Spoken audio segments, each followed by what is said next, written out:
Sebentar, sebentar ya guys.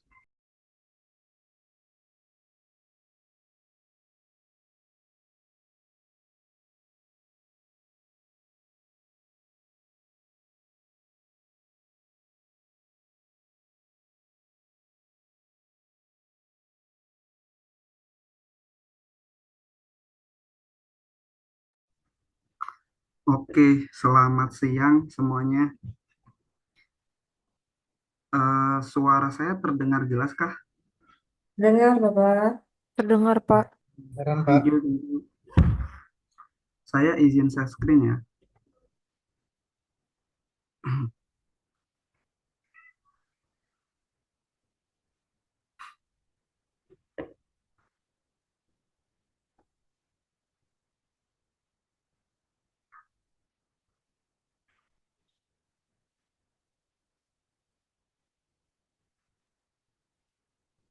Oke, share screen saya sudah terlihat. Terlihat, Ada, Pak. Pak. Ada. Oke, thank you, makasih. Oke, langsung saja. Selamat siang sekali lagi. Selamat datang teman-teman semuanya di praktikum 1 mata kuliah komputasi statistik ya, atau computational statistik. Izin memperkenalkan diri teman-teman, dengan saya di sini Ludi Hasbi Aulia. Nanti teman-teman bisa panggil Ludi atau Hasbi dengan kode asisten CS005 ya. Saya di sini bertugas ya di cluster Computing and Programming for Data Science. Untuk periode ini salah satunya mengampu praktikum mata kuliah Computational Statistik. Jadi hopefully bisa membantu teman-teman menyelesaikan mata kuliah ini dengan baik selama 1 periode ke depan. Bentar. Oke. Untuk agenda praktikum ini pertama akan dilakukan overview terlebih dahulu terkait mata kuliah ini, lalu masuk ke praktikum. Oke, jadi sebenarnya mata kuliah computational statistik ini tujuannya adalah mengimplementasi ya teman-teman metode komputasi statistik seperti teknik dasarnya, kemudian eh, random number generation ya, Monte Carlo simulation, lalu teknik-teknik lanjutan seperti optimasi numerik, resampling, cross-val, Bayesian, survival analysis, dan metode-metode lain yang tidak disebutkan di sini. Lalu mahasiswa juga diharapkan bisa menerapkan teknik-teknik tersebut di bidang yang lebih nyata ya, seperti keuangan, biologi, fisika ya. Nanti teman-teman akan ada mata kuliah komputasi fisika dan komputasi biologi yang juga menggunakan bahasa pemrograman Python. Lalu ada cyber security, apa namanya, bisa memanfaatkan statistik juga ya di situ. Lalu bagian selanjutnya adalah tentang komponen penilaian ya. Untuk mata kuliah ini saya izin buka LMS saja.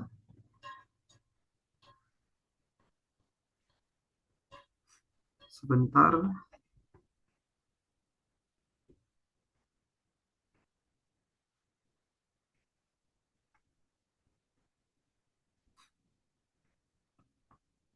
Jadi untuk komponen penilaian, teman-teman semuanya, di sini ada dua ya, dua komponen besar. Yang pertama sebesar 60% yang akan diserahkan kepada dosen mata kuliah ya, terdiri dari kehadiran video conference ya, sebesar 6%, nggak banyak guys. Lalu final exam-nya 18% ya, ini salah satu komponen paling besar ya. Kemudian ada forum diskusi yang beratnya 6%. Lalu ada kuis bobot 9%, personal assignment 12%, tim assignment 9%. Kemudian untuk lab yang akan diampu oleh saya terdiri dari 3 ya, yaitu lab tugas kelompok. Nanti beratnya ini besar sekali guys, hampir mirip sama final exam guys. Jadi untuk komponen lab itu lumayan besar sekali, dan juga soalnya itu nggak susah ya. Jadi hopefully teman-teman bisa all in ya untuk setiap komponen lab, termasuk project team ya, besar sekali 16%, personal assignment juga 12%. Jadi ya untuk lab harap dimaksimalkan lah nilainya. Dan selama teman-teman mengikuti aturan arahan dari soal, harusnya teman-teman bisa dapat 100 sih. Ya, mungkin itu untuk komponen penilaiannya. Lalu untuk praktikum nanti kita akan menggunakan bahasa pemrograman Python, guys. Nah, mungkin izin bertanya ya ke teman-teman semuanya, sebelumnya sudah pernah menggunakan Python atau belum ya? Sudah, Kak. Bisa, sudah ya Kak Indah? Bisa chat atau sudah Pak Mas Wiguno, Mas Willy juga sudah. Ada yang belum ya? Yang belum ada 1, 2, 3, 4, 5. Banyak yang belum ya?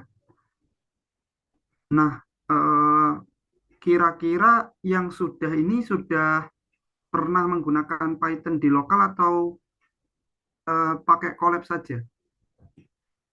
Sebenarnya ini guys, ada cara yang gampang untuk menggunakan Python itu pakai eh, apa ya? Pakai cloud-nya si Google ya. Google punya mesin gratis nih buat teman-teman untuk menggunakan bahasa pemrograman Python. Namanya ini Colab ya. Jadi Colab, bahkan Colab menyediakan GPU guys, GPU secara gratis yang bisa diakses dalam waktu tertentu ya, cuman beberapa limit waktu. Jupyter Notebooknya Google. Oke, iya. Jadi sebenarnya memang kalau untuk mata kuliah ini udah pakai Colab, syaratnya itu cuman pakai Colab saja sebenarnya. Jadi untuk run di lokal itu memang bukan syarat wajib ya, tapi ya eh, harusnya menjadi hal yang baik kalau teman-teman menggunakan di lokal juga, supaya tidak kecanduan eh, Google kasih punya gitu. Ini kalau teman-teman pakai Colab ya, cara gampang. Jadi di sini nggak perlu ya eh, konfigurasi terlebih dahulu Python-nya, terus packager manage apa ya, nanti yang akan manage modulnya nggak usah dipikirkan, karena yang mikirin pihak dari Google sendiri gitu ya. Tapi ya saya menyarankan juga teman-teman, karena teman-teman kan mahasiswa teknik informatika, untuk menggunakan di lokal juga, supaya teman-teman ya tahulah proses di balik eh, interpreter, kemudian memanage, gimana caranya memanage library yang baik, terus kerjasama dengan tim gimana, pakai Git juga terintegrasikan kalau pakai lokal. Kalau collab mungkin saya kurang tahu, harusnya susah sih untuk integrasi ke GitHub ya. Itu Eh, bagi teman-teman yang pakai lokal, apakah sudah ada yang melakukan instalasi Python di lokal?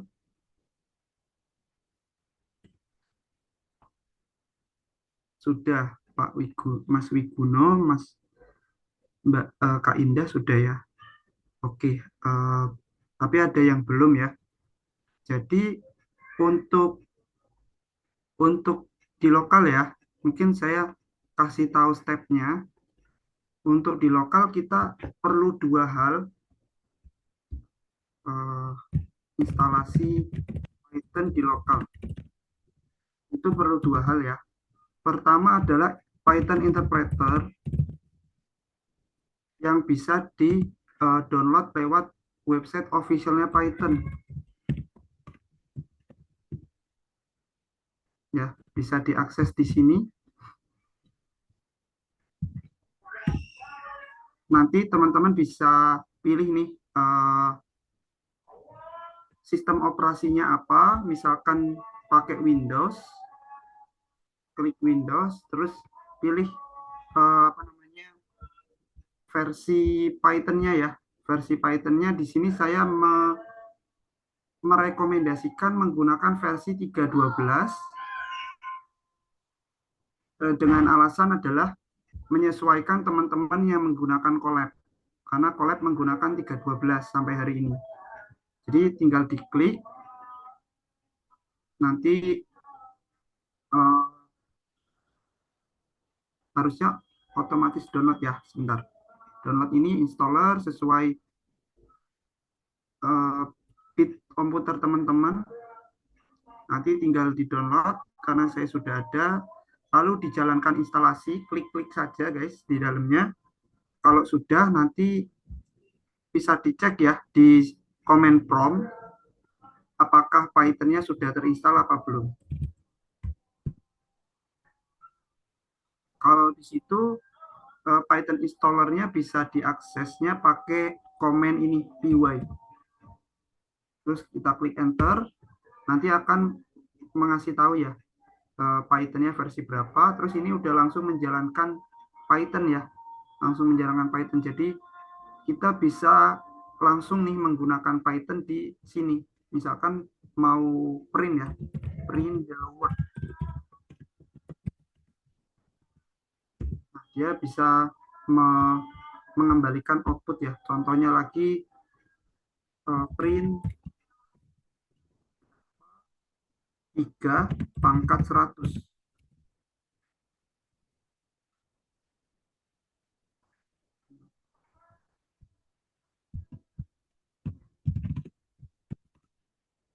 Ya, pangkat 100.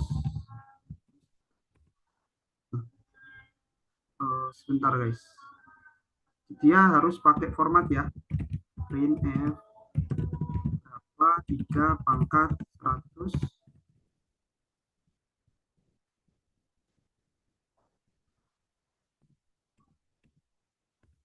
Nah, ini. Oh ini salah tulisnya. 3 pangkat 100. Ini ya, dia langsung kasih tahu. Tapi kan kalau coding lewat CMD seperti ini kan nggak efektif ya guys. Jadi ada syarat kedua. Syarat keduanya teman-teman perlu download ya. Download IDE ya. IDE atau Notepad. Tapi saya akan menyarankan pakai IDE saja. Supaya lebih enak lagi sih ngodingnya. Gitu. Jadi di sini IDE yang akan saya sarankan di sini VS Code ya guys. VS Code saja. Tapi ya kalau lebih enjoy pakai yang lain ya dipersilakan ya. Jadi silakan download VS Code. Download VS Code di sini. Habis itu klik sesuai sistem operasinya teman-teman. Contohnya Windows. Lalu disimpan saja. Mau simpan di mana dan lakukan instalasi teman-teman.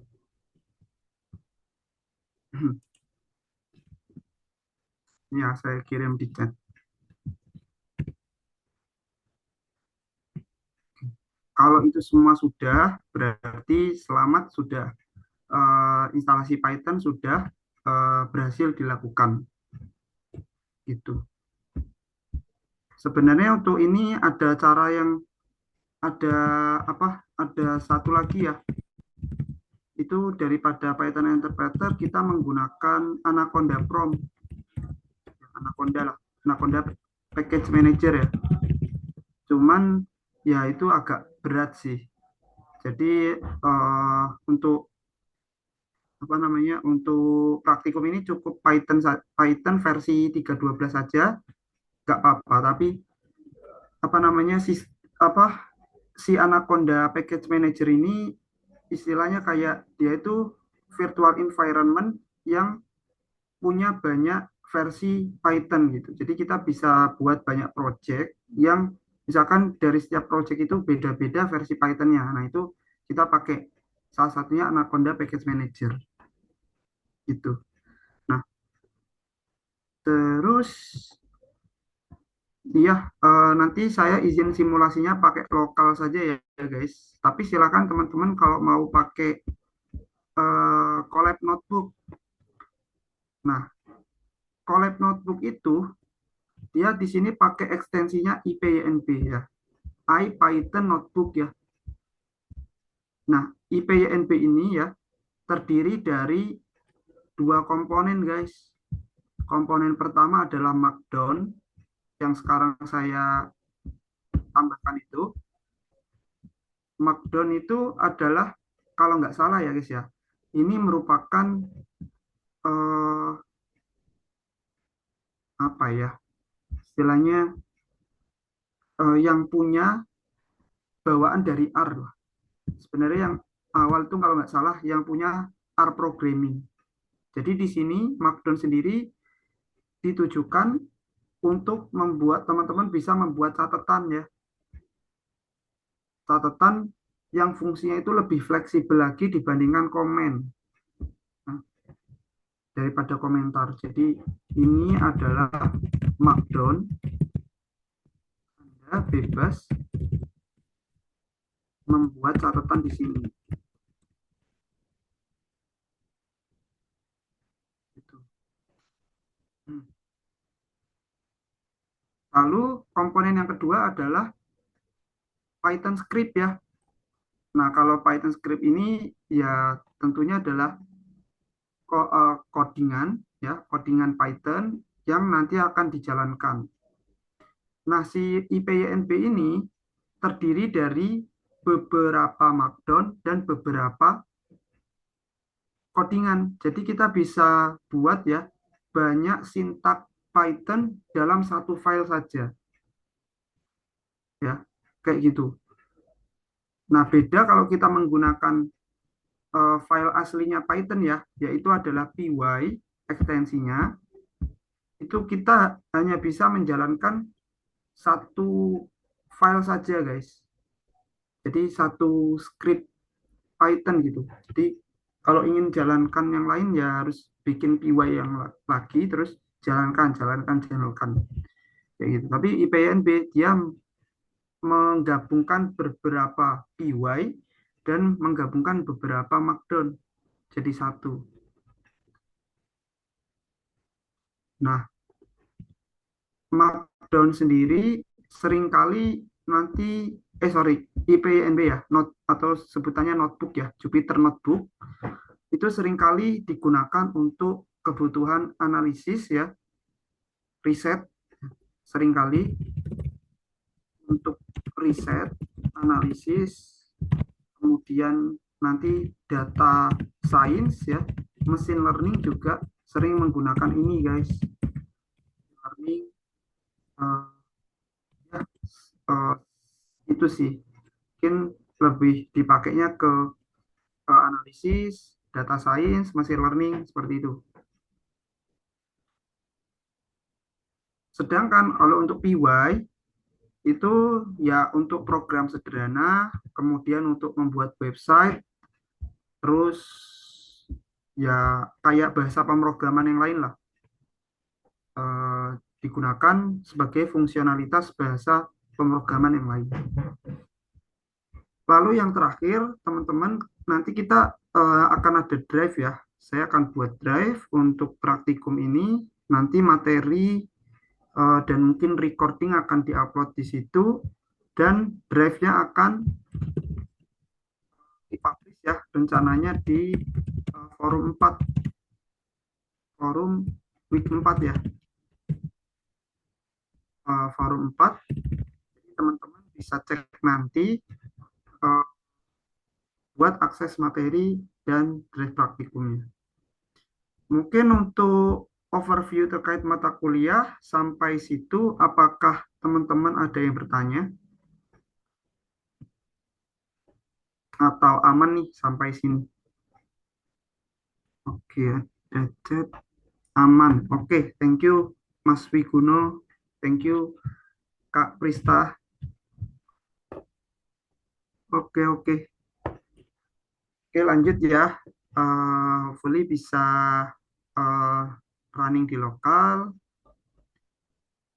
kalau pakai lokal. Terus nah, ini saya coba ya, coba apa namanya menjalankan ya VS Code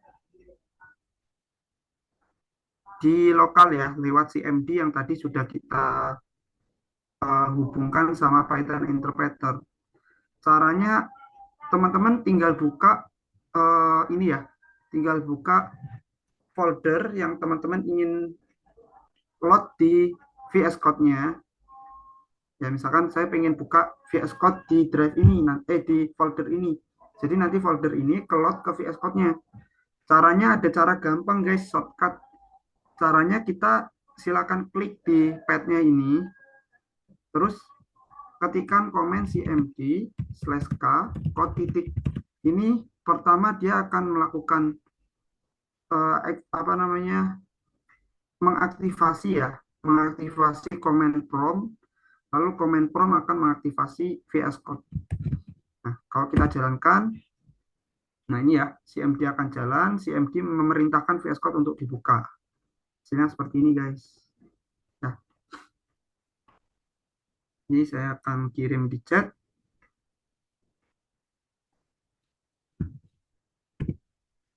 Oke. Nah, sebelum ke praktikum, ya ini masih udah praktikum sih. Kita mungkin akan bahas tentang basic pemrograman Python ya. Nah, basic pemrograman Python, di sini kita coba untuk membuat file baru. Caranya silakan bisa tambah di sini ya, new file, terus nama filenya apa, misalkan di sini hello world ya, hello world.py ya, ekstensi untuk Python.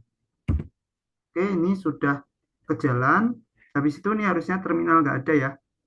Kita buka terminal, caranya kita klik aja new terminal atau klik Ctrl Shift sama ini ya, backtick ya. Nah, backtick kita klik, habis itu terminal sudah dibuka. Lalu kita cek ya, apakah sudah terhubung sama si Python kita.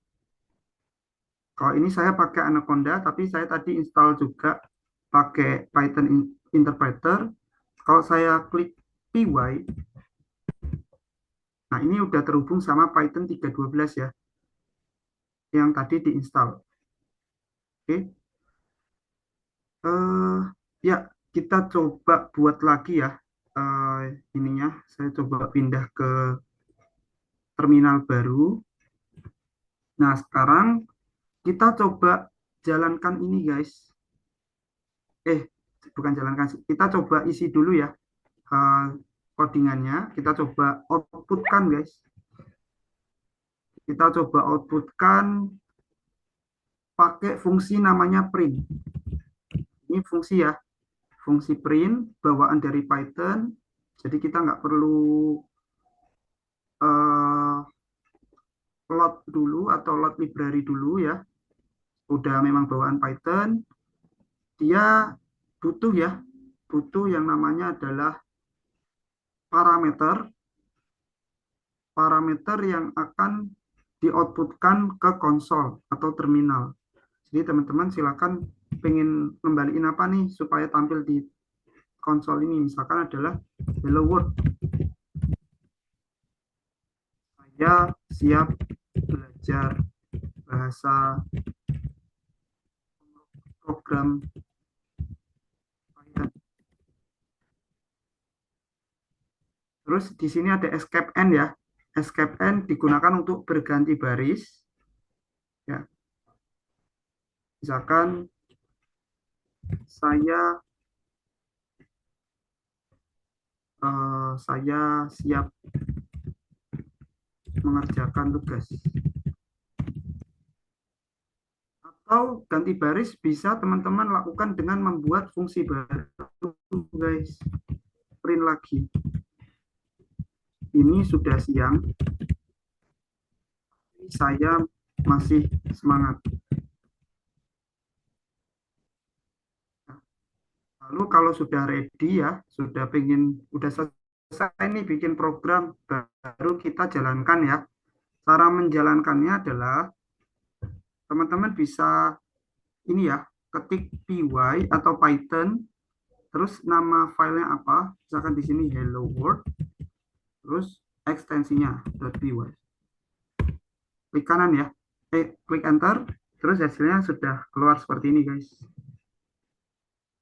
Oke, oke berarti kita sudah siap ya menggunakan bahasa pemrograman Python. Oke, sebelum itu kita coba belajar ya basic Python punya. Mungkin ini saya akan komentar. Oke.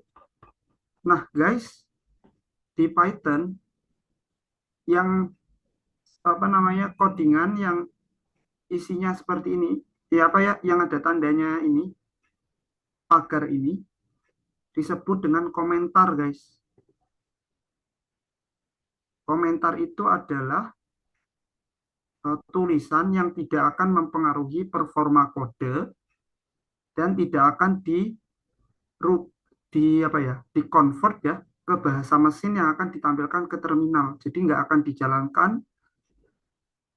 kayak gitu. Tapi minusnya adalah eh, file kita jadi lumayan berat aja gara-gara ini. Misalkan ini masih kosong ya, isinya masih kosong ya. Kalau kita running, tunggu, py basic Python, python.py. Nah ini kosong ya, isinya kosong. Tapi ukuran filenya kalau kita lihat, basic Python ada 3 kilobyte. Jadi komentar itu apa namanya mempengaruhi ukuran filenya. Tapi ya tidak mempengaruhi interpreter ya, interpretasi codingannya. Itu guys. Nah sekarang uh, kita akan coba ya guys. Tadi ini ya menampilkan program sudah, habis itu variabel guys. Nah variabel itu adalah suatu apa ya, suatu nama ya, apa ya istilahnya adalah sesuatu yang akan kita jadikan tempat untuk menyimpan value, menyimpan nilai. Jadi variabel itu adalah katakanlah suatu tempat yang tempat itu digunakan untuk menyimpan suatu nilai. Nah, ya variabel itu ya kayak X, Y, A, B, C segala macam gitu guys yang kita biasa belajar waktu sekolah. Nah, di sini variabel itu macam-macam ya guys ya, tipe datanya. Ada string, ada integer, ada float, ada binary ya. Di Python untuk mendeklarasi variabel itu gampang sekali guys. Tinggal sintaknya adalah ini, nama variabel sama dengan value. Untuk mendefinisikan variabel gampang sekali. Bahkan ini sama dengan mendeklarasikan konstanta juga ya guys ya. Kalau di bahasa pemrograman yang lain mungkin perlu tipe data ya, misalkan di C ya, perlu tipe data, tapi di sini nggak ada guys. Terus nggak pakai semikolon guys.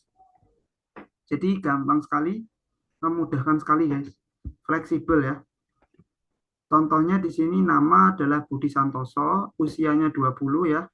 Alamatnya ini, tinggi badannya 165,78 ya.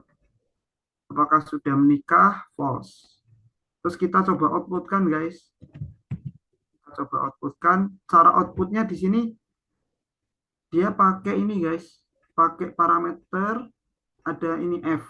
F itu format ya guys.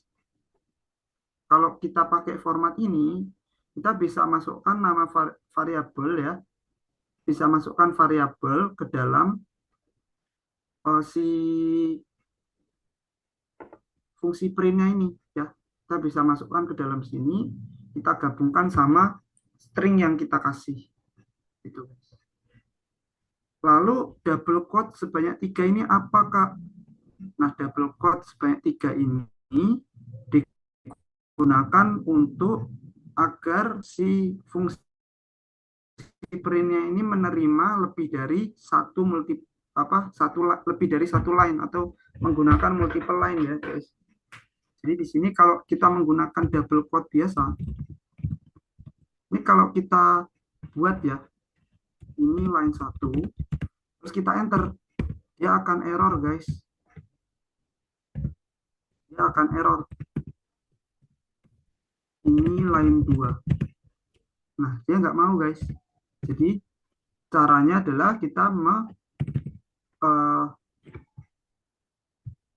membuatnya pakai double quote-nya sebanyak 3, habis itu kita baru bisa pakai kayak gitu. Kalau kita jalankan, guys, py basic Python, nah ini ya, kita bisa outputkan dengan gampang itu, guys. Lalu selanjutnya kita bahas tentang operation ya, guys ya, operasi di Python. Nah, di sini ada beberapa operasi ya di Python. Kalau kita lihat ya, ini saya ada rekomendasi belajar basic Python di web ini, guys. W3 School Python.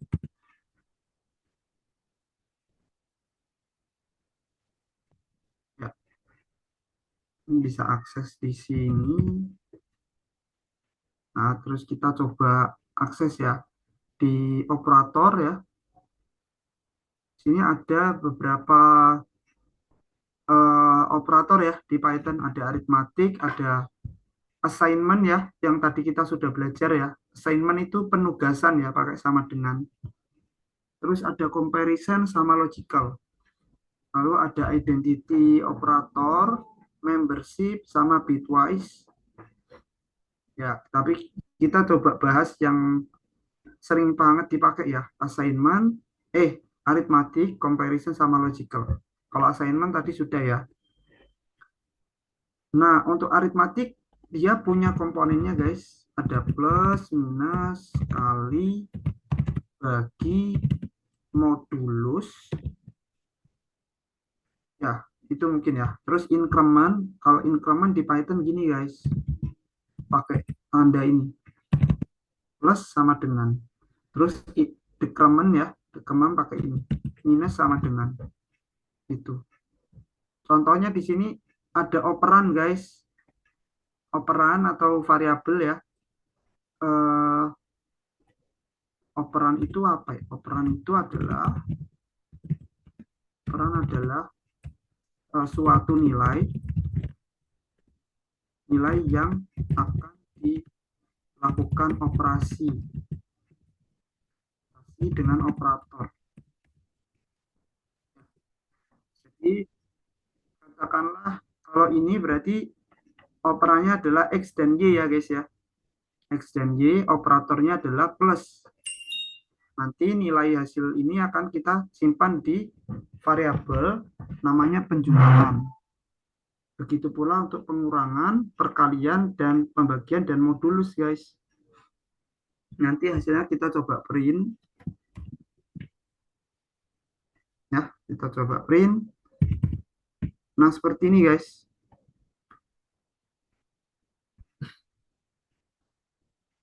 Untuk 10 dibagi 3 ini kan hasilnya panjang sekali, guys. Di Python kita bisa format, guys, supaya jadi 2 desimal di belakang koma.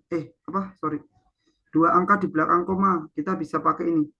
Titik 2, titik, terus 2, float.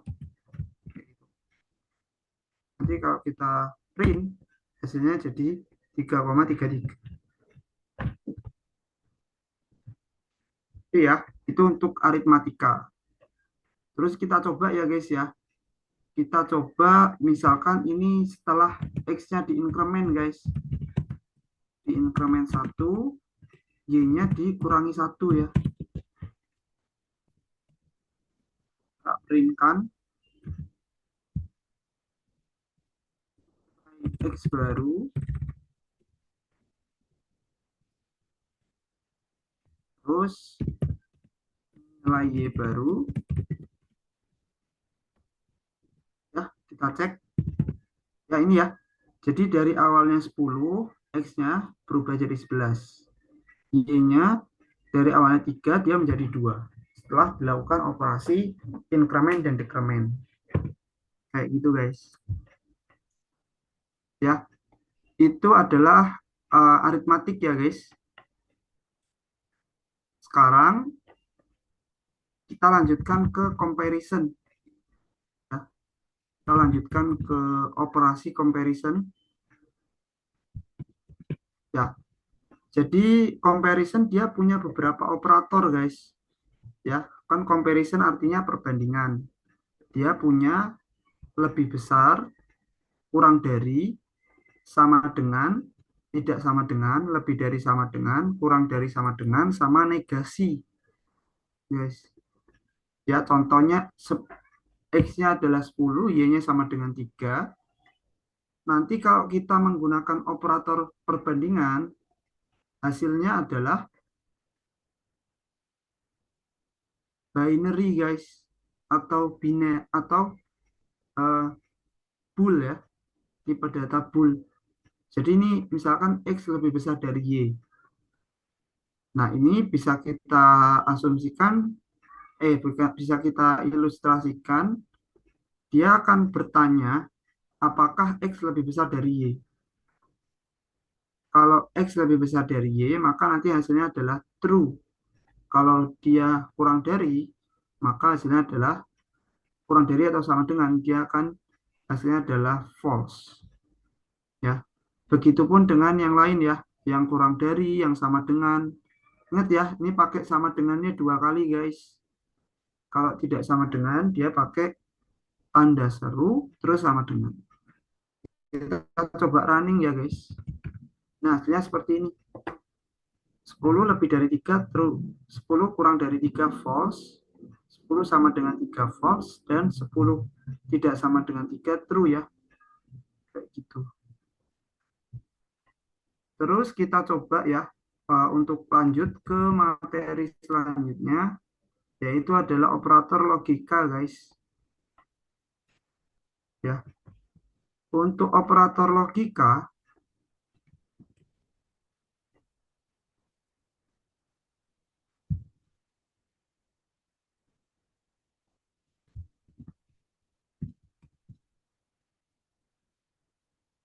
sebentar ya guys.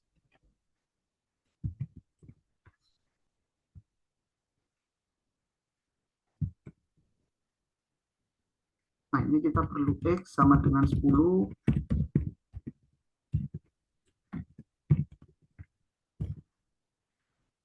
Untuk operator logika di sini ada 3 operasi guys di Python. Dia pakai English guys. Beda sama bahasa pemrograman lain ya. Memudahkan ya guys ya. Memudahkan. Jadi kalau N ya pakai ini, N, OR pakai tulisan OR. Terus negasi pakai not ya. Nah, ya. Jadi contohnya ya, N ini digunakan untuk membandingkan operan boolean guys. Ya. Contohnya ini 10. X-nya 10, Y-nya 3 ya. Kita operannya adalah D, C dan D ya guys. Operannya C dan D. C adalah, ini hasilnya adalah false ya. X-nya kan sama dengan 10, tidak lebih dari 20. Jadi hasilnya adalah false. D adalah statement yang menyatakan X lebih besar dari 0 dan nilainya adalah true ya, karena X-nya sama dengan 10. Nah, kalau kita pakai operator AND, nilai dari hasil operator ini akan menyatakan true jika kedua statementnya ini adalah true, guys. Ya, jadi C sama D-nya harus true. Tapi kalau ada salah satu yang false, berarti false nanti, guys, hasilnya. Coba kita print yang ini ya. X adalah bilangan positif besar jika memenuhi X dan D. Ya, kita coba run. Ya, hasilnya adalah, tunggu guys. Kita save dulu ya. Hasilnya adalah false, guys. Karena ya tadi nggak memenuhi ya. Tapi kalau kita buat dua statement lagi ya guys ya. Y kurang dari 10. Benar nggak? Benar ya. Tapi Y harus lebih besar dari 0. Benar ya. Dia 3 positif. Berarti Y adalah bilangan positif kecil jika memenuhi E dan F. Ya, kita run. Hasilnya seperti ini guys. Kita save dulu. Sorry. Nah, ini hasilnya adalah true. Kayak gitu guys.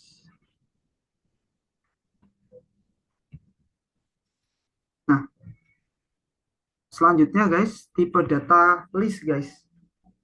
Jadi list di sini ya. Ini saya komen dulu.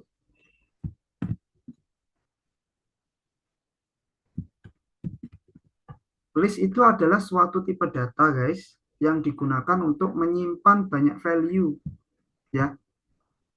Cara pakainya kita masukkan ya elemen 1, elemen 2 yang nanti diawali dan diakhiri oleh kurung siku guys. Contohnya pakai ini guys. List 1 adalah 1, 2, 3, 4, 5, 6, 7, 8, 9, 10. Ya. Atau kita bisa pakai, kalau saya pengen buat list isinya adalah 100 angka. Nah, itu kita bisa pakai yang punyanya NumPy guys. Kita perlu bantuan NumPy yang menghandle itu. Ya. Tapi jangan dulu deh. Jangan dulu guys. Ya anggaplah kita bikin list dulu ya. Isinya elemen 1 sampai 10. Kalau kita print, nanti juga menampilkan nilai yang sama guys. Kita coba print. Ya, isinya seperti ini guys. 1, 2, 3 sampai 10. Nah, selanjutnya baru array guys. Ya, sebelum itu saya izin minum sebentar ya.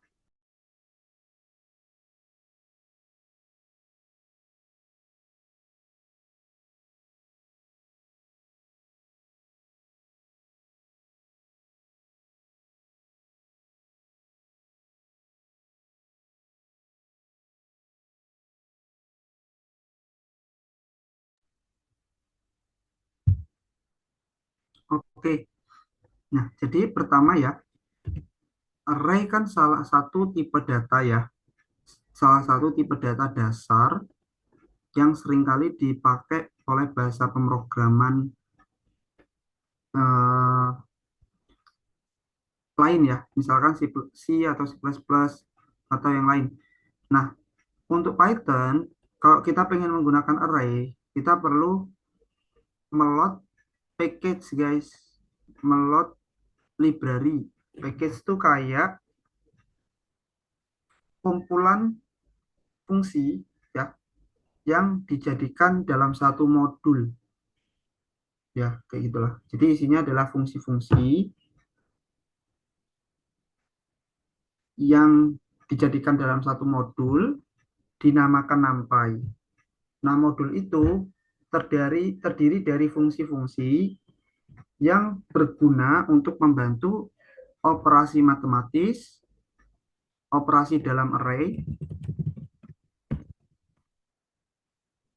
aljabar linier, dan sebagainya guys. Tapi ya paling banyak adalah di matriks guys, matriks dan sebagainya, aljabar linier lah ya. Nah, cara menggunakan NumPy, tahap pertama kita harus install dulu di Python kita ya. Caranya mungkin teman-teman bisa buat satu terminal baru. Kita pilih yang command prompt saja ya guys, command prompt. Nah, terus kita lakukan py, kemudian kita ketik -m install NumPy. Ini saya sudah ada harusnya ya. Kita enter dan dia akan melakukan instalasi NumPy. Nah, ini ya. Kalau sudah ada nanti akan tulisannya seperti ini. Requirement already satisfied. Tahap kedua, kita harus load NumPy yang sudah diinstal ke dalam file Python-nya. Nah, kalau di sini diusahakan guys, taruh paling atas. Ya, taruh paling atas. Caranya adalah kita panggil ya, import NumPy. Seperti ini sebenarnya udah boleh. Kayak gini doang boleh guys. Tapi nanti untuk menggunakannya kita perlu manggilnya NumPy dot modul apa, terus fungsi apa ya. Nah, kan ini agak panjang ya. Biasanya orang-orang sih menamakan NumPy ini menjadi NP guys. Kayak gini. Jadi untuk manggil NumPy kita tinggal istilahnya ini nama singkatan lah ya, atau alias ya. Katakanlah ini ada namanya ini Kak Sania Mafazia ya. Misalkan manggil Sania Mafazia. Kok kepanjangan ya? Ya udah saya namakan sama San aja. Kayak gini guys, ibaratnya. Jadi nanti ketika mau pakai modul-modul yang ada di ini, kita tinggal manggilnya San titik apa. Kayak gitu guys. Ya, terus ya kita coba ya rubah list ini ke dalam array supaya nanti bisa kita pakai banyak operasi matematis ya. Jadi contohnya di sini array akan listnya tadi akan kita convert ke dalam array, lalu kita coba outputkan ya guys ya. Kita coba outputkan ya, hasilnya seperti ini guys, tidak ada komanya, mirip sama golang guys ya. Selanjutnya yang enak kalau udah dijadikan array, kita tinggal bisa pakai banyak operasi matematis yang ada di NumPy guys. Misalkan kita jumlahkan setiap array ini ya, penjumlahan 1 sampai 10 itu berapa sih gitu. Kita bisa print ya, bisa langsung print ya hasil penjumlahannya berapa nih. Kita coba cek ya guys.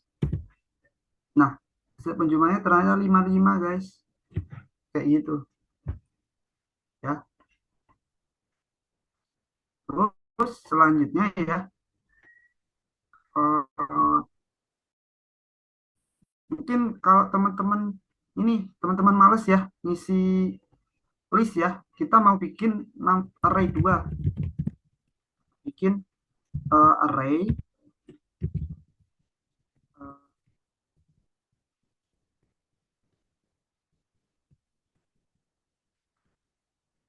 dari 0 sampai 200.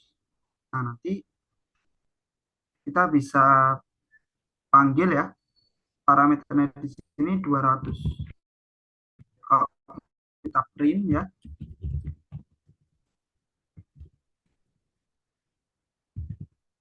nah hasilnya seperti ini guys, dari 0 sampai 200 ya. Tapi karena array ini adalah berbasis indeks ya guys ya, dia mulainya dari 0. Coba kita tambahkan 1 guys.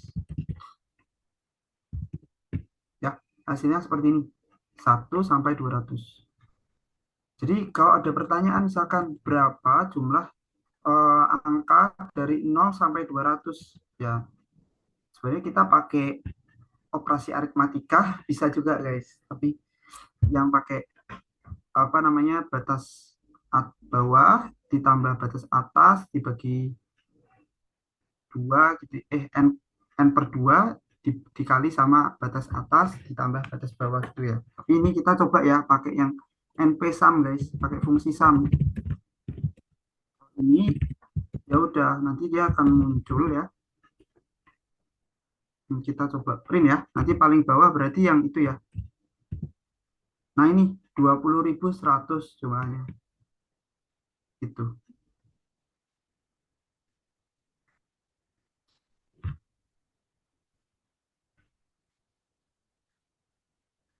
Ya, tahu caranya ya nggak salah.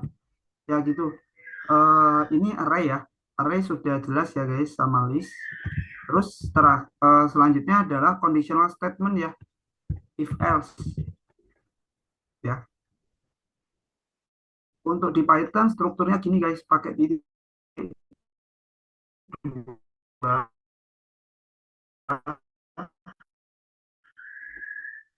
Di dalam ini terpenuhi. Kalau nggak terpenuhi, dia akan lanjut ke kondisi kedua. Apakah kondisi kedua terpenuhi? Kalau terpenuhi akan running sintak ini apa perintah yang ada di setelah titik dua. Kalau tidak terpenuhi akan dibuang ya, dibuang ke sini. Itu guys. Kita coba ya guys ya. Misalkan X-nya adalah 5, kalau X lebih dari 10, running ini. Kalau enggak, cek lagi, X lebih besar sama dengan 5. Benar enggak? Benar. Nanti yang di running ini, kita coba buktikan ya guys ya. Nah, nilai X lebih besar sama dengan 5. Ya, itu ya. Untuk conditional statement, terakhir ya guys ya. Di sini ada looping guys. Looping.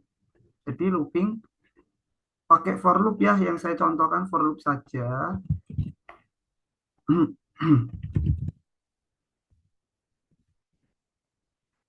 Ya, kita coba basic dulu ya.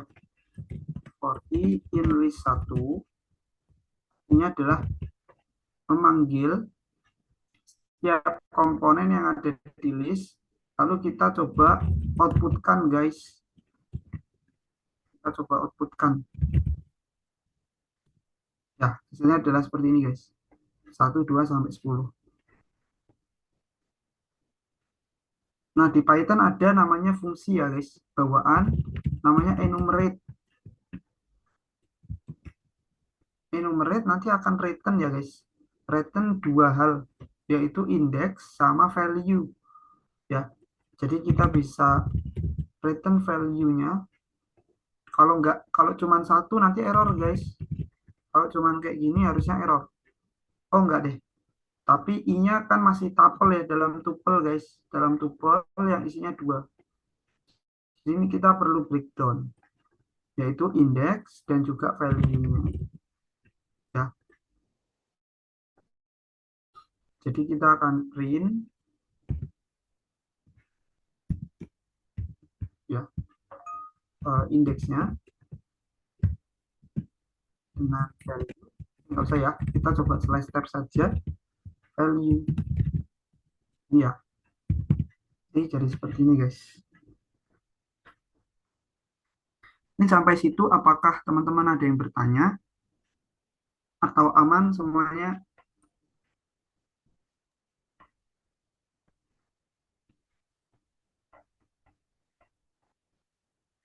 Aman guys? Nah, aman. Oke, siap. Thank you, thank you. Oke, selanjutnya kita lanjut ke soal-soal praktikum 1 ya guys. Nah, pertama ada simulasi Monte Carlo. Jadi simulasi Monte Carlo itu apa? Simulasi Monte Carlo itu ini guys. teknik statistik di mana dia menggunakan randomness untuk menyelesaikan masalah probabilistik ya. Jadi dia memanfaatkan randomness guys, nilai-nilai acak.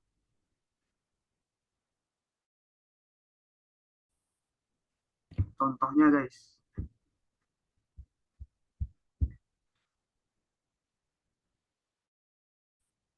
contohnya di sini ya, kita pengen menghitung probabilitas resiko ya. Kita pengen menghitung probabilitas resiko.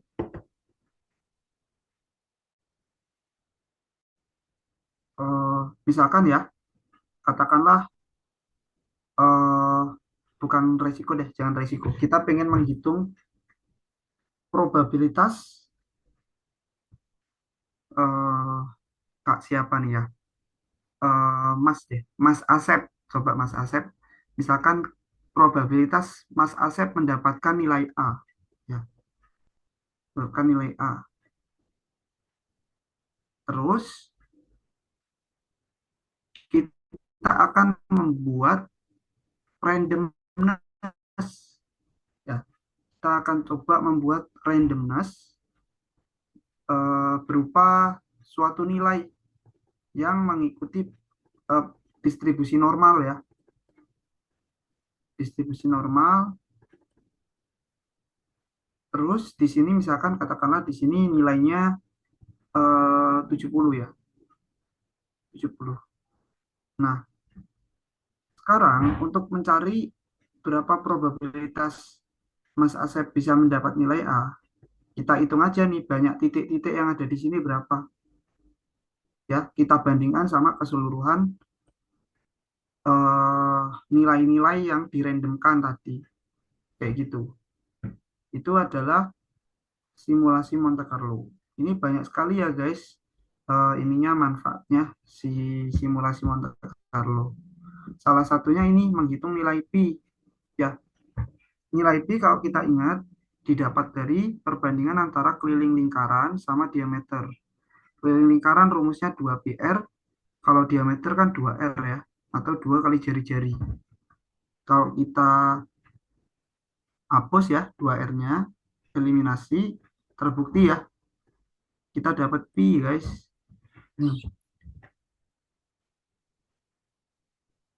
Nah, tapi eh,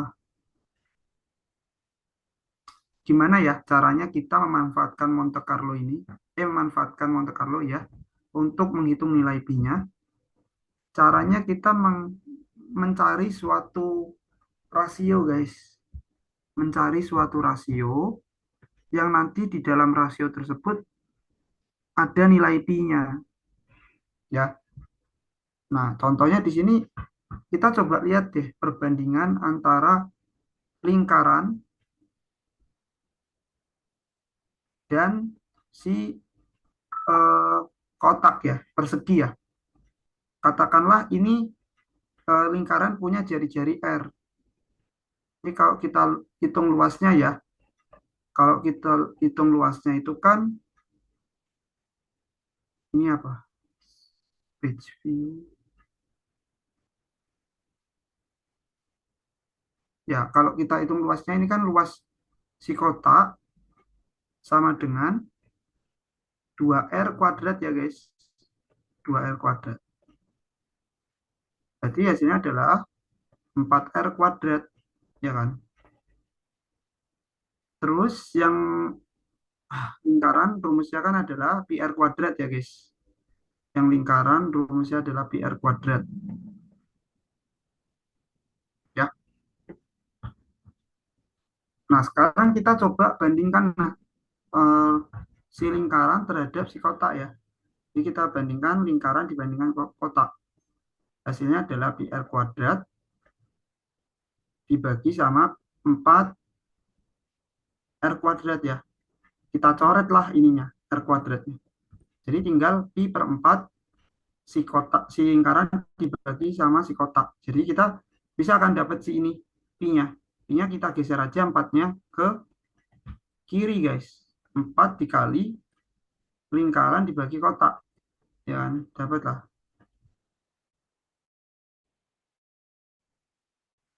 persamaan pi ya. Nah, ini kita coba ya guys, mencari nilai pi dengan persamaan ini ya. Lingkaran adalah pi x, kota adalah pi y, kali 4 hasilnya adalah pi. Jadi nanti kita akan bikin titik-titik, terus kita hitung ya luasnya yang ada di lingkaran dibagi sama yang keseluruhan titik, nanti dikali 4 hasilnya adalah pi. Kayak gitu guys. Ya. Nah, untuk membuat titik-titik ya atau randomness tadi, kita butuh yang namanya distribusi guys. Distribusi probabilitas ya. Ini kalau untuk continuous probability distribution ada banyak sekali, tapi tiga contohnya adalah ini, ada uniform, ada normal, ada eksponensial. Nah, kan tadi kan kita dari kotak ya, dari kotak itu kan pengen buat random random number ya, ya kan? Yang ini adalah R sama R. Nah, kira-kira kalau kayak gini kasusnya perlu mengikuti distribusi apa ya guys ya, random numbernya. Mungkin bisa jawab di chat atau langsung voice.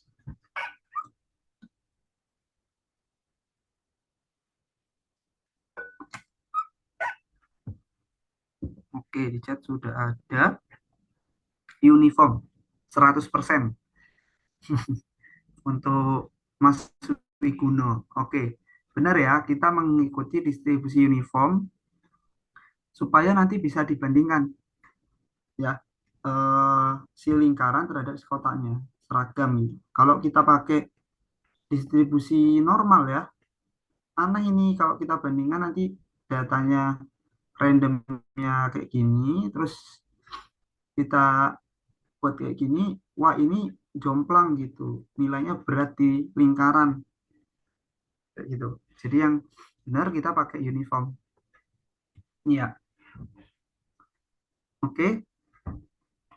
Lalu ini ya, ini adalah cara perhitungannya. Pertama kita akan buat ini guys, buat random numbernya dulu untuk koordinat x. Kita pakai ini ya, pakai fungsi uniform yang nampai punya ya. Jadi nampai, terus modul random, terus load fungsi uniform, dia punya tiga komponen ya.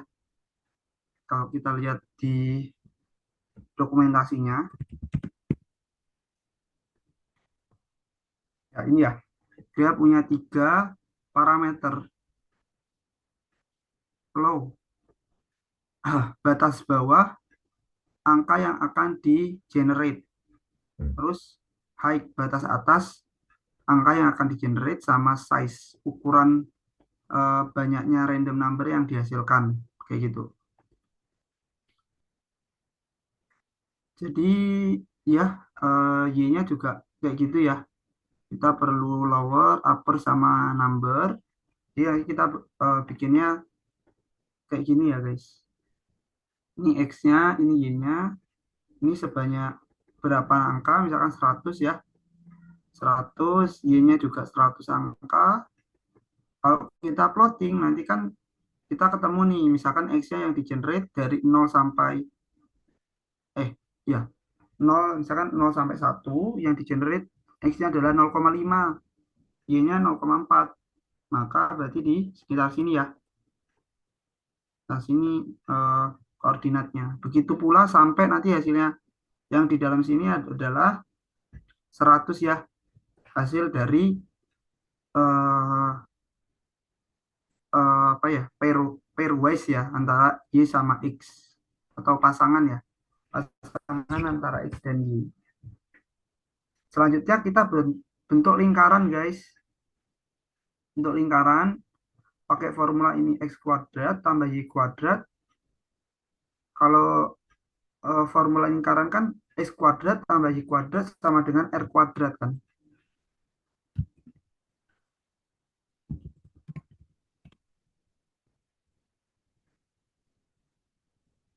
ini ya.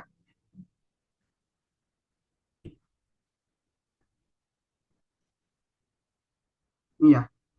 Kalau kita lihat, kalau pusatnya 00 ya, misalkan ini kita dari -1 lah ya, -1 biar gampang. -1 sampai 1, koordinat titiknya di 00, maka kita dapat rumus persamaannya kayak gini guys. X kuadrat tambah Y kuadrat sama dengan R kuadrat. Gitu.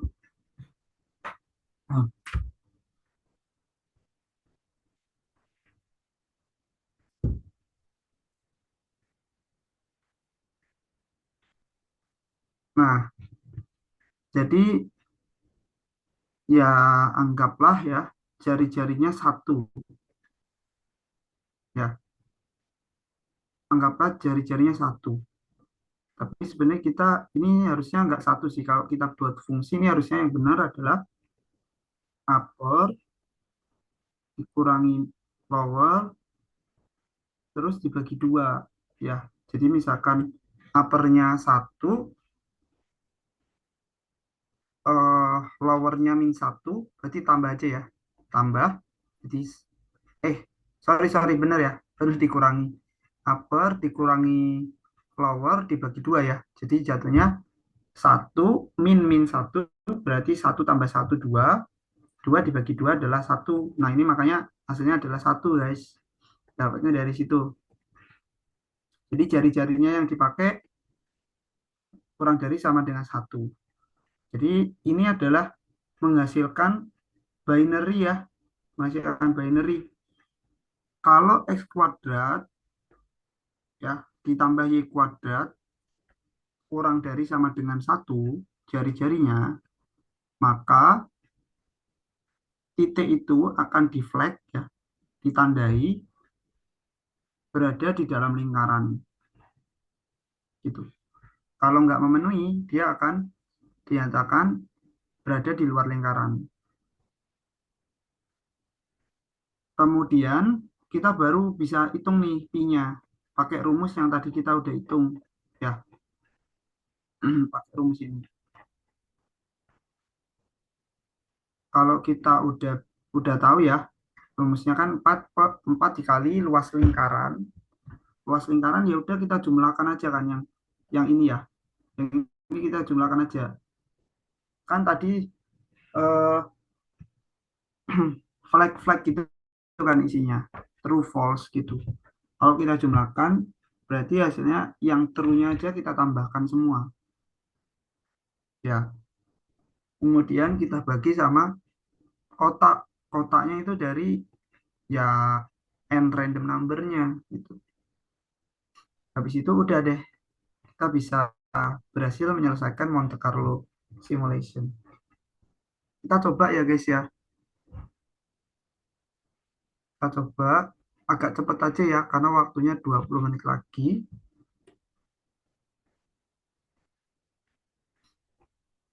Ini apa? Tunggu ya.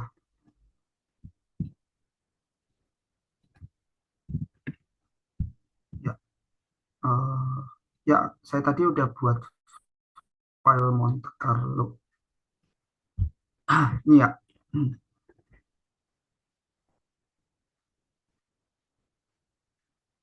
Contohnya misalkan ini ya, tahap pertama kita perlu impor library.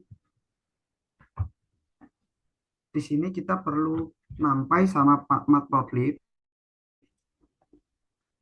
Buat matplotlib ini untuk ini guys, untuk visualisasi ya.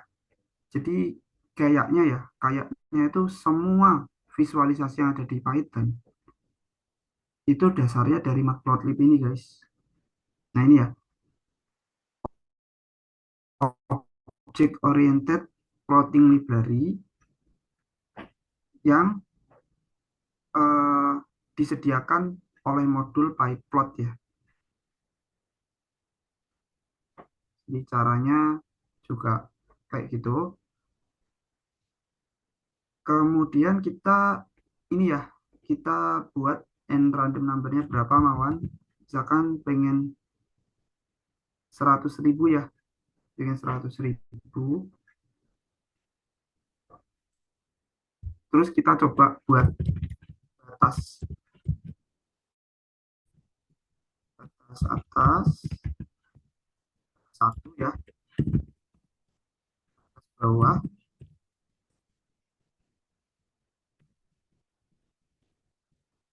satu. Terus kita generate random number ya, berdistribusi uniform dari batas bawah sampai batas atas ya. Itu pun untuk Y ya. Kemudian kita buat flag ya. Sebentar ya guys. Kalau kita pengen membuktikan apakah kita berhasil, nanti bisa ditampilkan saja ya. Misalkan PLT scatter X sama dengan X dan Y sama dengan Y. Kita coba ya guys. Python simulasi Monte Carlo.py. Tunggu guys.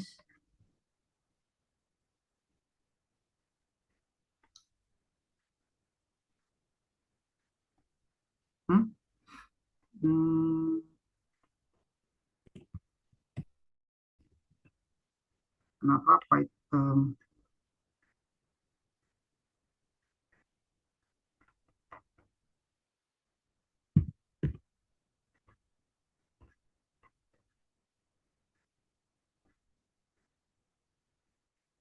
a module that was compiled using NumPy 1 cannot be run in NumPy 2. To support both, module must be compiled with NumPy. Coba kita lakukan install yang pip ya. Coba ya. Berarti py install NumPy upgrade.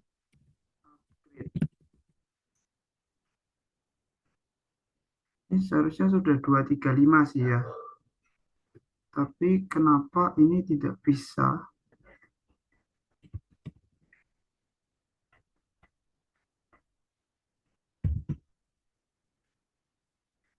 Nah, ini harusnya sudah. Masalahnya di matplotlib. Berarti matplotlib ya.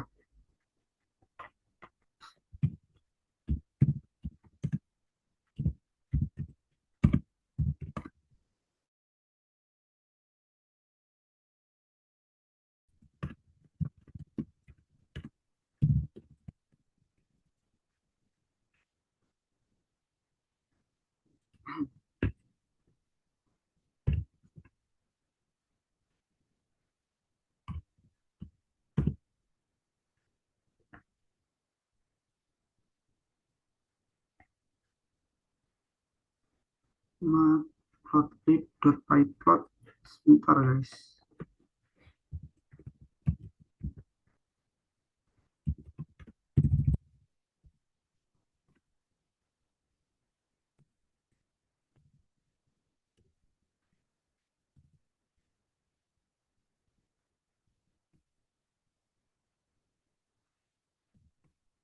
Saya akan uninstall dulu.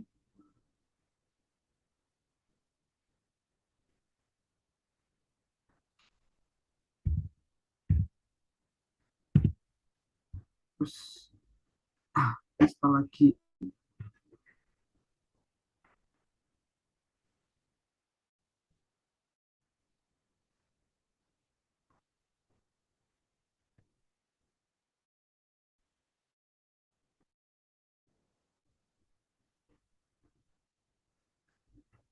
Masih tidak bisa ya.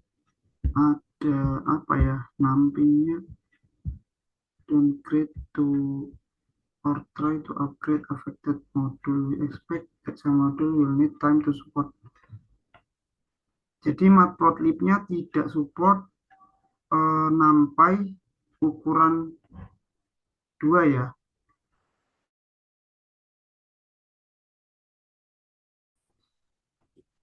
versi nampainya kedua. Kita harus downgrade kurang dari 2 malahan. Ya, kita coba cari dulu ya versi nampainya. Nampai version. Coba sebentar. Satu 126 boleh ya? Coba ya.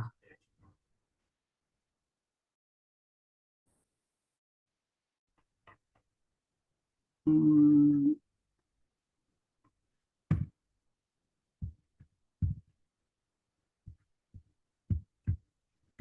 Nampai.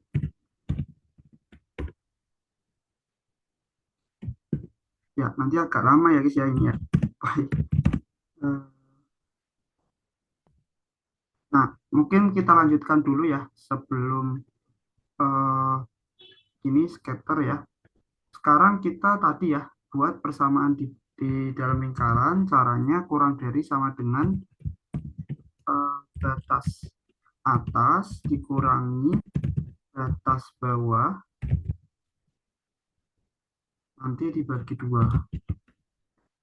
Nanti kita dapat nilai pi-nya dengan cara 4 dikali banyaknya data di dalam lingkaran dibagi sama yang ada di kotak.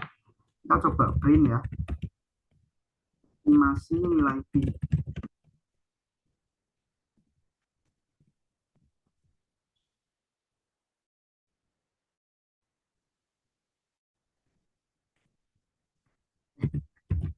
Oke, kita coba cek dulu.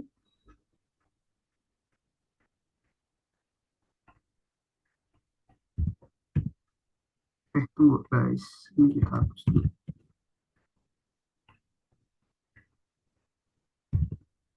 Ya, nilai estimasinya pi-nya 2,84 ya. Kita tahu benchmark-nya adalah 3,1452 kan. Jadi ya, ini wajar aja karena n number-nya masih 100 ya guys. Nanti kalau udah siap, kita tingkatkan lagi. Sekarang kita tes ya. Ini sudah berhasil diinstal tadi. Ya, 1264. Kita coba lagi.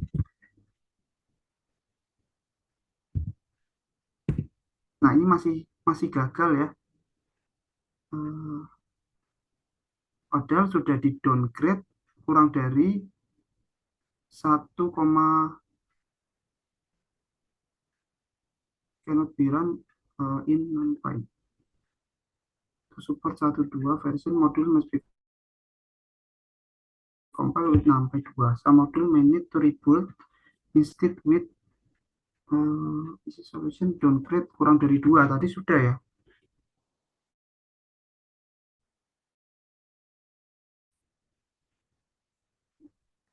Ya, kok ini hiraukan saja ya guys. Padahal sebelumnya saya udah running di sini harusnya udah bisa.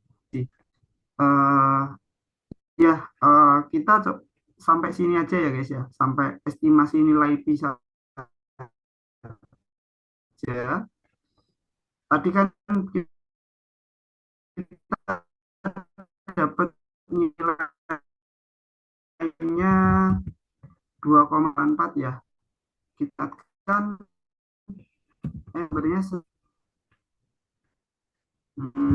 simulasi monter harusnya bisa guys.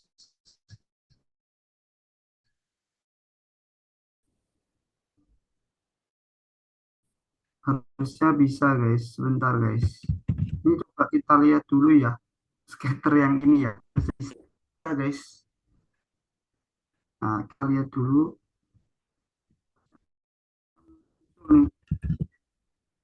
Ya. Nah, muncul ya.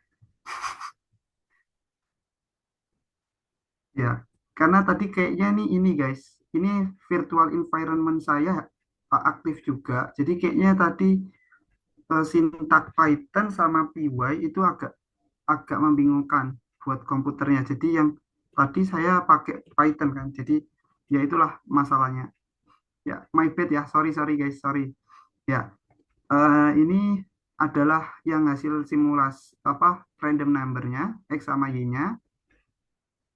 Terus sekarang kita coba ya buat eh, scatter yang lebih proper ya. X terus S-nya size-nya 0,4 ya. 0,5 kita coba.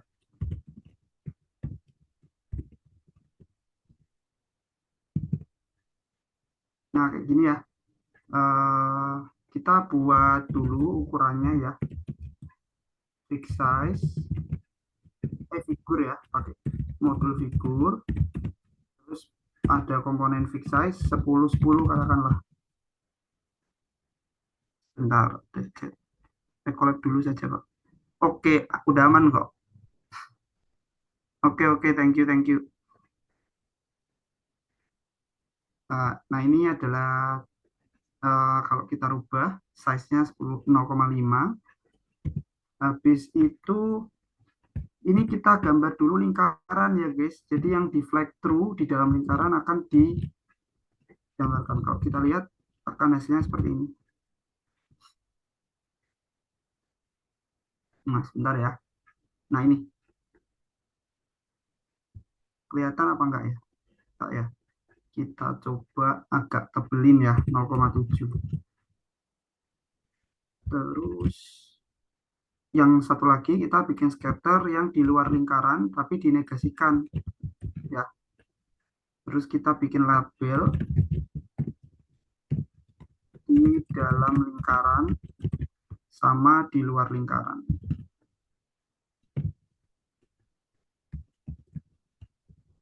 Oke, kita coba tampilkan. Oh iya, ini masih ada ini ya. Yang ini harus dihapus. Ya. Ini gak usah gede-gede, 55 saja. Terus legendnya sama title guys. Estimasi nilai P.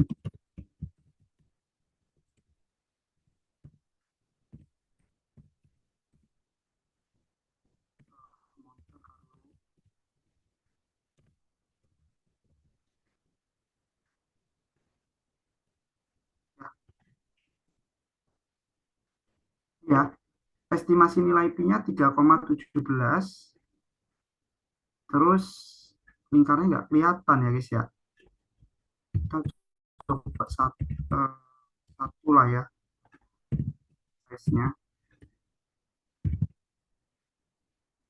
Ya, ini agak jelek sekali. Eh, dari 1.000 kita tingkatkan 10.000 guys ya. Kita coba lihat. Nah, hasilnya seperti ini guys. Kita coba tingkatkan lagi ukurannya 10 10 lagi.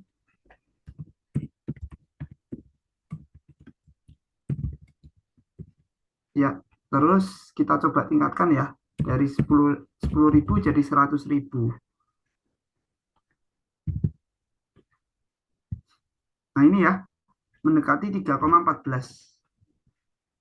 3,1452. Oke ya. Jadi semakin banyak randomnya, semakin padat kan guys. Semakin padat berarti semakin lebih presisi lagi hasil eh, estimasi. Oke, kita lanjutkan ya guys ya ke case kedua. Kalau case kedua ini gampang ya untuk membuktikan bahwa perbandingan antara float 64 dan 32. Jadi saya skip aja ya. Saya skip aja. Untuk case ketiga ini yang lumayan susah ya. Jadi ini kita akan mempelajari tentang Newton method. Nah, formulanya itu sebenarnya dapat diperoleh dari fungsi ini guys.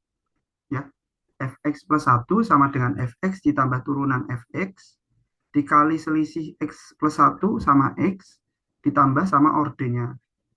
Nanti kalau diestimasi, kalau x plus 1 mendekati sama x, maka yang O-nya ini bisa dihapus, sehingga hasilnya jadi ini.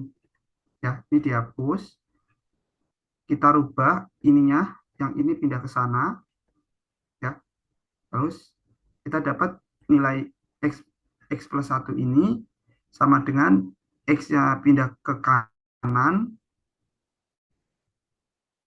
terus dikurangi sama si fx dibagi sama turunan fx, gitu.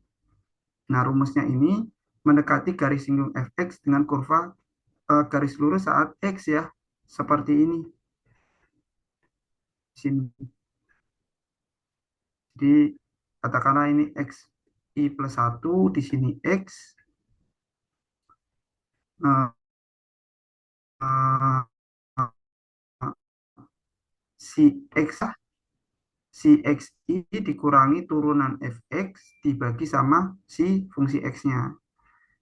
Algoritmanya untuk menemukan x, ya, itu nih guys, kita pertama harus menebak fx, ya, akar dari fx, kemudian menghitung x yang baru, iterasi untuk mendapatkan x baru sampai nilai deltanya itu kurang dari tingkat toleransinya. Nah, ini ada lebih detail lagi, ya. Misalkan di sini yang metode Newton ini kita gunakan untuk menghitung akar dari A, ya, akar dari A. Ya, jadi kita pengen cari X yang merupakan akar dari A. Nah, caranya kan, kalau si ini kan kita bisa tulis, ya. Kalau si A-nya ini, ya, X-nya itu kan eh, kita bisa tulis X kuadrat kan. Kalau ini X sama dengan akar A, ini kita kuadratkan dua-duanya sama dengan X kuadrat sama dengan A kan. Terus A-nya kita pindah ke sana, jadi X kuadrat minus A itu sama dengan fungsi dari X, ya kan. Nah, kita dapat ini, turunannya berarti ini, delta X-nya berarti fx dibagi f, turunan dari fx, yaitu 2x di sini, ya. Kemudian baru kita masukkan ke dalam delta X-nya, lalu X yang baru kan rumusnya adalah X minus fx dibagi sama turunannya kan tadi. Terus kita masukkan ke sini,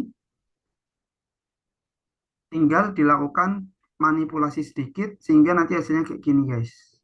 Nah, ini kita masukkan ke dalam eh, ke dalam programmingnya, ya. Nah, ini, ya, ini adalah algoritma yang kita gunakan, ya. Sama kayak tadi. Jadi caranya ini di sini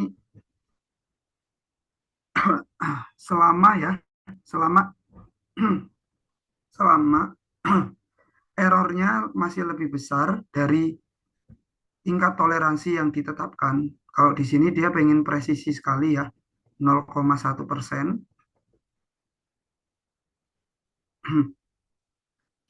Dia akan melakukan iterasi, guys, yaitu dengan cara kayak kayak tadi, ya, guess, ya, guessnya adalah si x, ya, x ditambah bilangan, ya, bilangannya adalah a, ya, kemudian a-nya harus dibagi sama guess dibagi sama x, ya, kan sama, ya, x ditambah bilangan dibagi guess, ya, guess ditambah bilangan dibagi guess dibagi sama 2, nanti dapat guess yang baru. Terus nanti errornya adalah selisih dari guess baru dikurangi sama tebakan sebelumnya tapi diabsolutkan. Kayak gitu, guys. Nanti kalau errornya sudah mencapai 0,1%, loopingnya diberhentikan, terus kita memberikan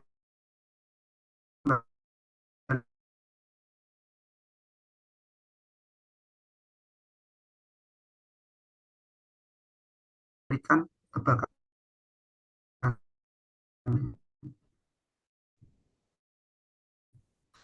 Kayak gitu, guys. Oke, ada pertanyaan, Pak?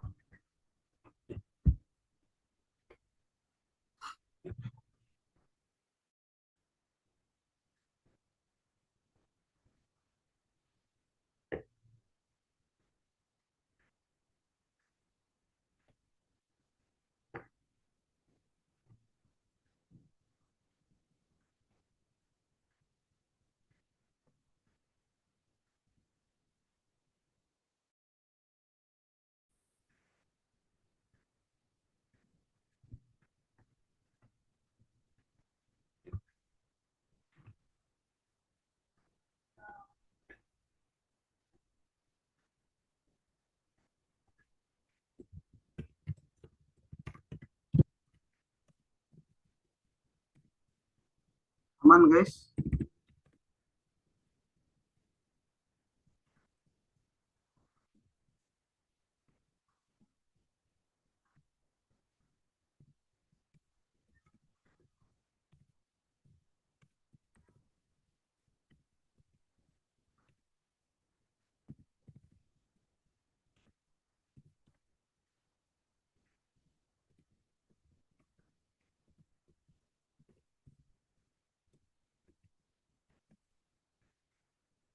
Aman semuanya, guys?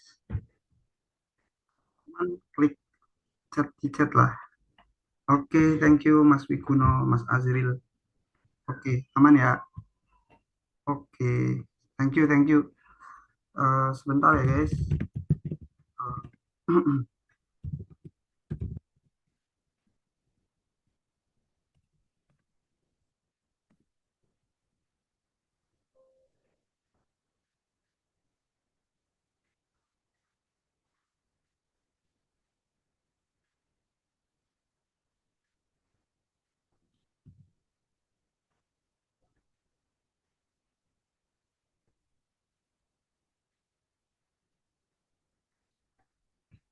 Sorry guys, sebentar ya guys. Eh, perlu bikin session log dulu.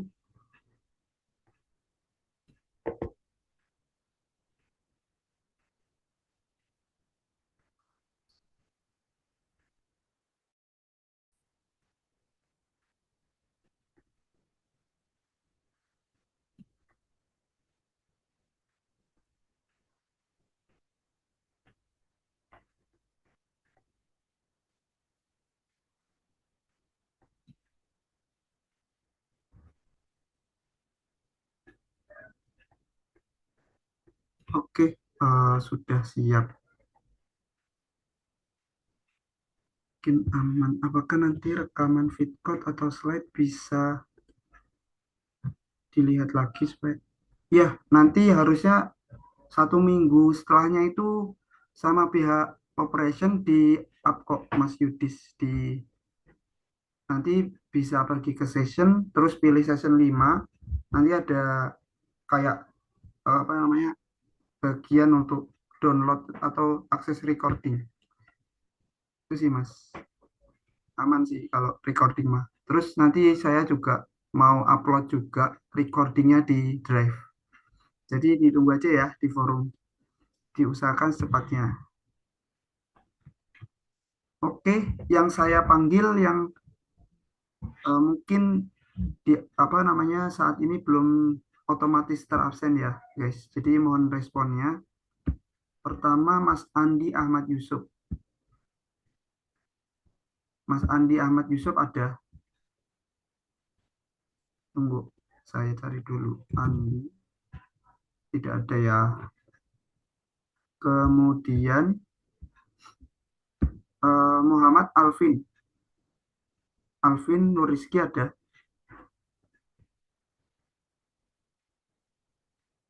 PPT nanti di-share di Drive juga kok. Aman. Alvin, mana nih Alvin? Alvin tidak ada ya. Raffi Alvaro, tidak ada. Raffi tidak ada. Wahyu Ardani, Wahyu tidak ada ya. Zaki Leowardana, Zaki tidak ada. Berarti nggak ada semua ya yang ini. Saya klik save.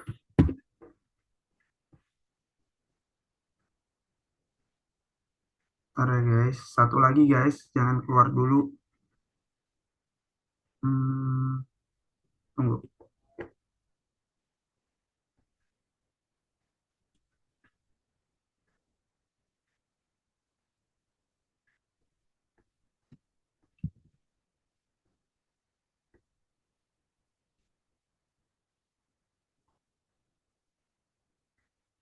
Oke, ini lumayan banyak guys. Ahsanul Waladi. Hadir, Pak. Oke, thank you mas. Andi Ahmad Yusuf. Andi tadi nggak ada ya. Andreas Arnold. Hadir, Pak. Hadir, Pak. Oke. Asep Zainal Budiman. Hadir, Pak. Oke. Hadir. Delistio Sagita. Mas Delistio Sagita ada? Delistio ada ya di Zoom. Terus apa nih? Sebentar. Oke, aman. Fatur Rahman, Mas. Hadir Pak, ada. Oke. Lutfiatul Hadir, Munawaroh. hadir Pak. Oke. Muhammad Labib. Hadir, Pak. Hadir ya. Terus Azril. Hadir, Pak. Oke. Alvin Nur Rizky. Tadi nggak ada ya. Raditya Albani. Raditya Albani adakah? Nggak ada ya. Raditya Albani nggak ada. Yafi Al-Haidar. Yafi Al-Haidar tidak ada. Prista Ayudhya. Hadir, Pak. Oke. Raffi tidak ada. Reva Eka. Hadir, Pak. Oke. Wahyu tadi nggak ada. Mas Wiguno tadi ada ya? Oke. Hadir. Oke, siap. Zaki Leowardana. Zaki Leowardana ada? Zaki nggak ada ya. Oke, berarti yang nggak ada saya panggil lagi ya. Muhammad Yafi Al-Haidar. Yafi. Oh, Yafi ada ya? Sorry. Oke, saya coba cek lagi ya guys. Andi Ahmad Yusuf nggak ada. Alvin, Raditya, Raffi Alvaro, Wahyu Ardani, Zaki Leo. Ya, yang nggak ada ya. Oke, saya klik save. Ya, mungkin itu aja ya guys untuk praktikum 1.